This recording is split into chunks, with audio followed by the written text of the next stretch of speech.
English या हिंदी, अंग्रेजी और संस्कृत, ये क्या है? ये भाषा है। इसका मतलब क्या हुआ? अच्छा ठीक है। और ये बताओ कि विज्ञान, गणित, कला, इतिहास, भूगोल, गृह विज्ञान या कृषि, जो भी है, ये सब क्या है? क्या है?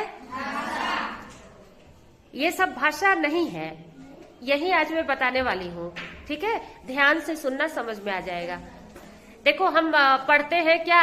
अंग्रेजी, उसके लिखने का तरीका अलग होता है। हिंदी हम अलग तरीके से लिखते हैं, ठीक। और जो एक और होता है संस्कृत, उसका भी तरीका हिंदी से मिलता जुलता है, लेकिन उसमें कुछ और रहता है ना। इसी तरह से हाँ, ये सब क्या है? एक भाषा है। ये भाषा है, यानी कि इनके माध्यम से हम कुछ भी पढ़ सकते हैं।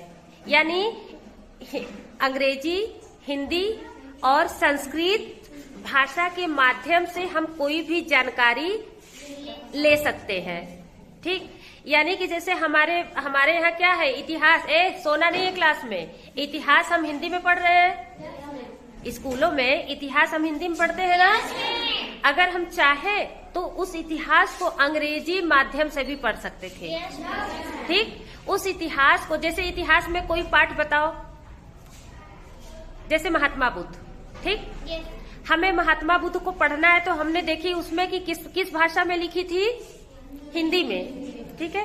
तो अगर हम खोजेंगे कि हमें महात्मा बुद्ध के ऊपर लिखा हुआ कुछ अंग्रेजी में मिले, यानी अंग्रेजी में कुछ लिखा हुआ मिले, तो वो भी मिल जाएगा। अगर हम ये सोचे कि महात्मा बुद्ध के बारे में हम संस्कृत भाषा में पढ़ना चाहते हैं, यानी कि संस्कृत भाषा के माध्यम से हम महात्मा बुद्ध को जानना चाहते हैं, तो वो भी मिल जाएगा, ठीक, क्योंकि ये माध्यम है। इसी तरह से और भाषाएं हैं, हमारे यहाँ नहीं है, कहीं पर एक उर्दू होती है, ठीक। और भाषाएं, यानी हमारे राज्य जो है ना, उनके बहुत सारी भाषाएं, जैसे गुजराती है ना, और क्या है? मराठी है, और नेपाली, हाँ, और कौन? पंजाबी भाषा है। इस तरह से तेलुगु, तमाम भाषाएं हैं। और यहाँ विदेशों जैसे एक होता है ना, फ्रांस के लोग भाषा बोलते हैं, जर्मन के लोग उनका होता है, लेकिन इंग्लिश होता है, सभी लोग जानते हैं इंग्लिश, ठीक है। बाकी और बहुत सारी भाषाएं होती है। तो अब हम ये देखेंगे कि, ठीक है, इस तरह से हम किसी भी जानकारी को, देखो ध्यान से देखो, सुनो,